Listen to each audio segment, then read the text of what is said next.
All right, today's story time comes from book number 1 of the Chronicles of Narnia, The Magician's Nephew. We're going into chapter 3. So far, Polly has disappeared, Diggory has disappeared, and we learned that Uncle Andrew is not a very nice man. So here comes chapter 3 of book 1, The Wood Between the Worlds. Uncle Andrew and his study vanished instantly. Then, for a moment, everything became muddled. The next thing Diggory knew was that there was a soft green light coming down on him from above, and darkness below. He didn't seem to be standing on anything, or sitting, or lying. Nothing appeared to be touching him.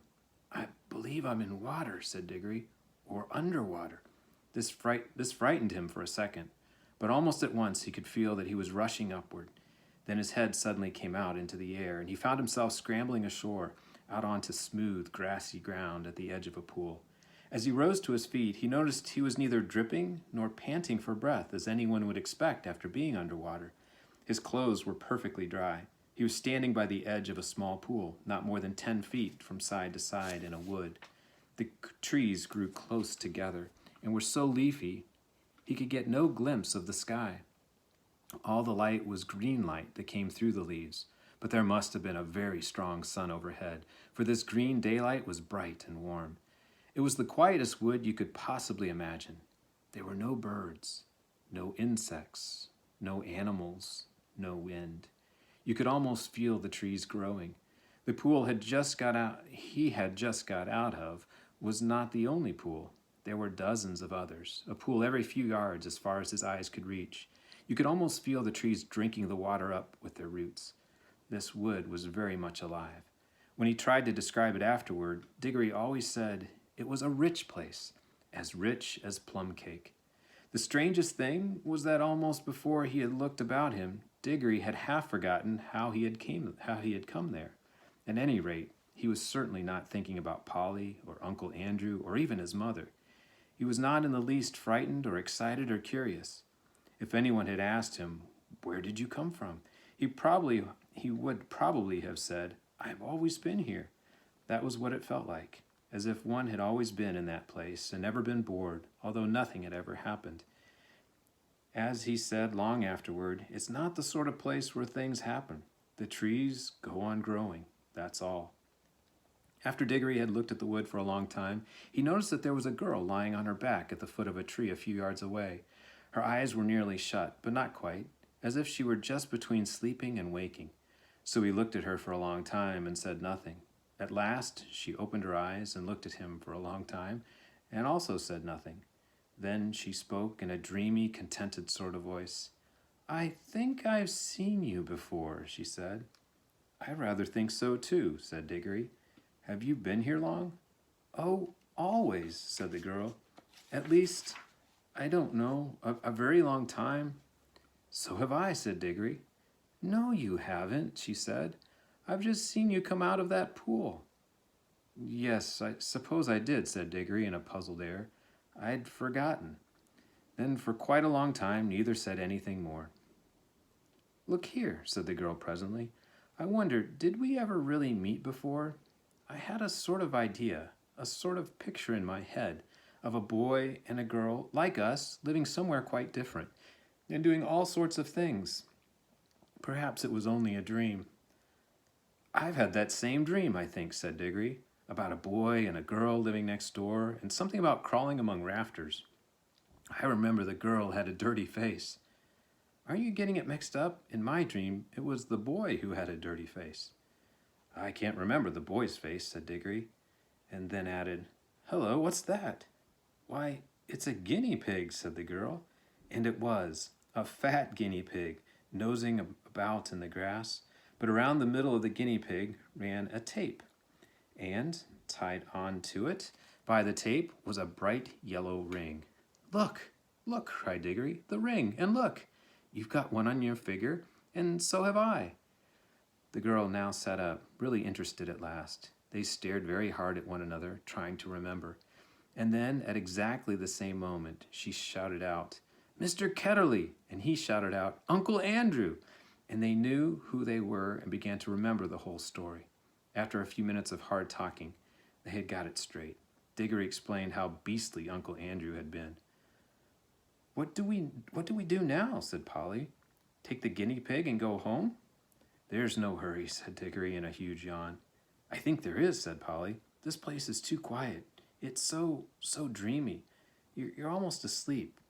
If we once give in to it, we shall just lie down and drowse forever and ever." "It's very nice here," said Diggory. "Yes, it is," said Polly. "But we've got to get back." She stood up and began to go cautiously toward the guinea pig. But then she changed her mind.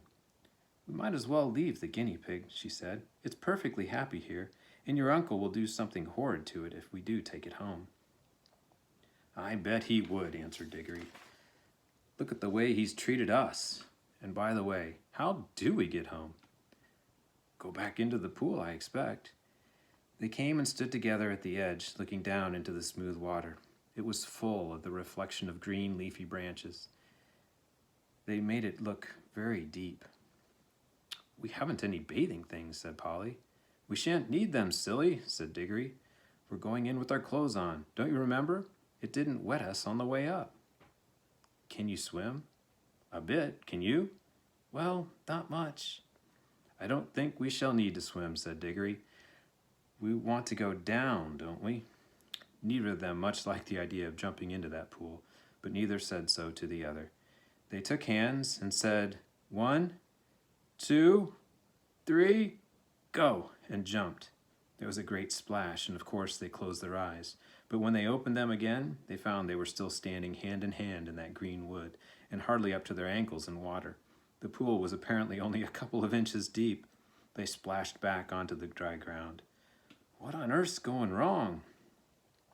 said Polly in a frightened voice, but not quite so frightened as you might expect, because it is hard to feel really frightened in that wood. The place is too peaceful. "Oh, I know," said Diggory. "Of course it won't work. We're still wearing our yellow rings. They're for the outward journey, you know. The green ones take you home. We must change rings. Have you got pockets? Good. Put your yellow ring in your left. I've got 2 greens. Here's one for you." They put on their green rings and came back to the pool. But before they tried another jump, Diggory gave a long, "Ooh." "What's the matter?" said Polly. "I just had a really wonderful idea," said Diggory. "What are all the other pools?" "How do you mean?" "Why, if we can get back into our own world by jumping into this pool, mightn't we get somewhere else by jumping into one of the others? Supposing there was a world at the bottom of every pool." "But I thought we were already in your Uncle Andrew's other world or other place or whatever he called it. Didn't you say?" "Oh, bother Uncle Andrew," interrupted Diggory. "I don't believe he knows anything about it. He never had the pluck to come here himself. He only talked of one other world. But suppose there were dozens." "You mean this wood might be only one of them?" "No, I don't believe this wood is a world at all. I think it's just a sort of in-between place." Polly looked puzzled.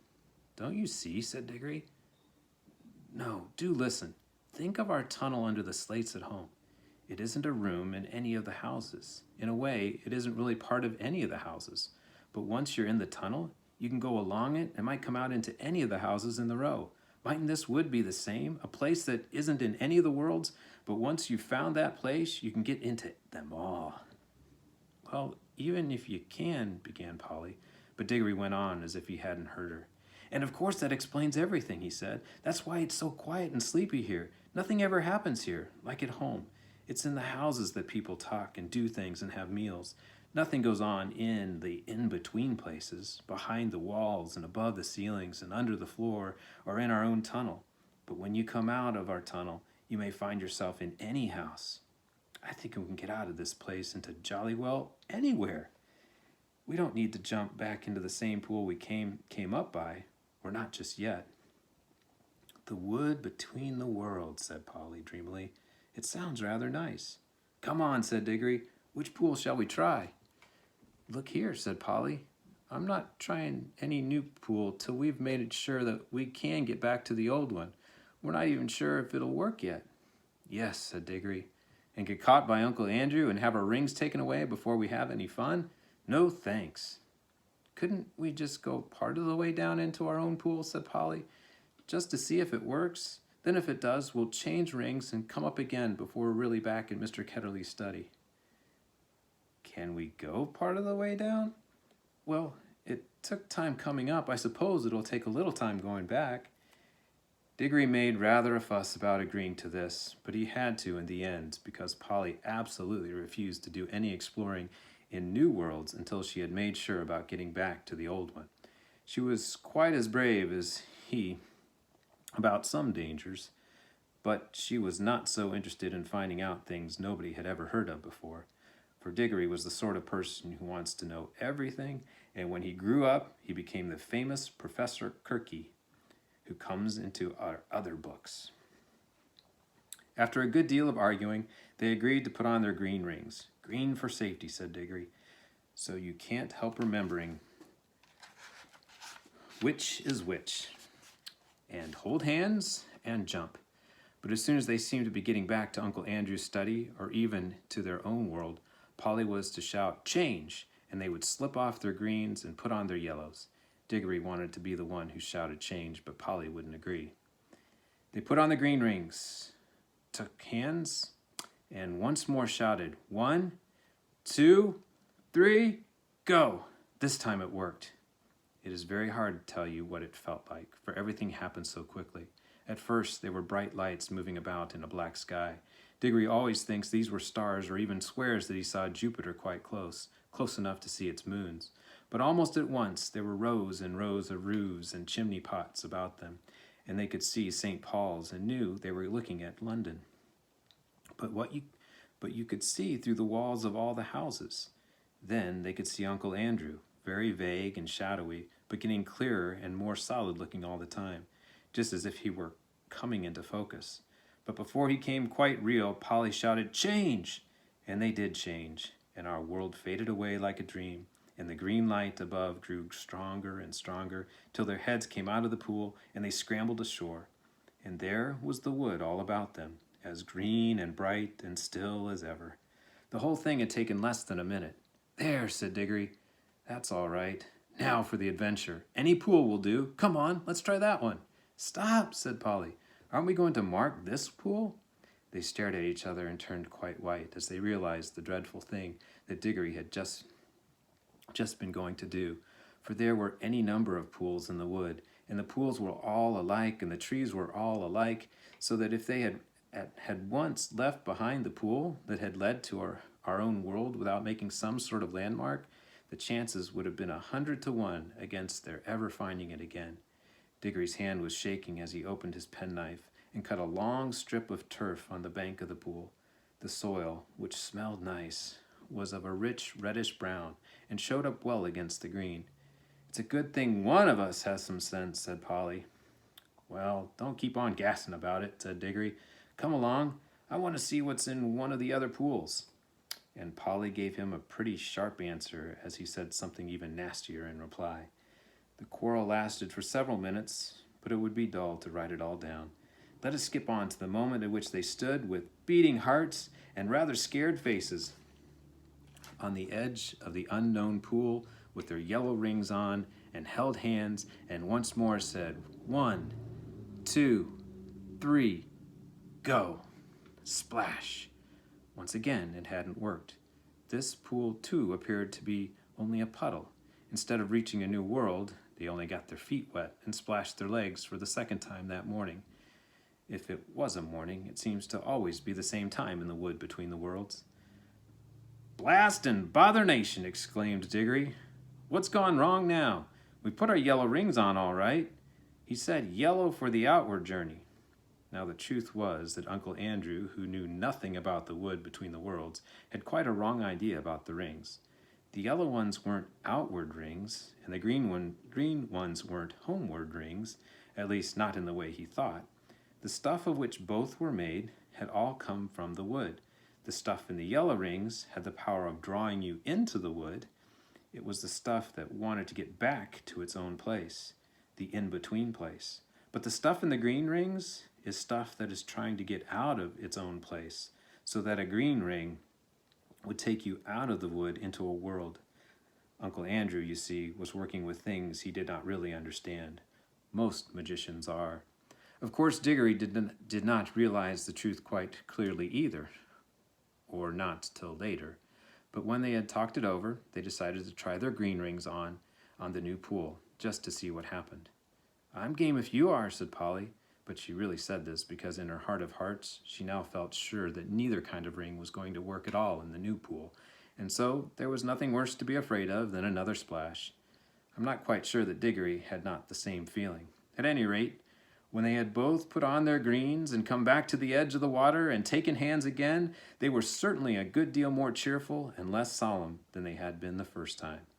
1, 2, 3, go, said Diggory, and they jumped. End of chapter 3.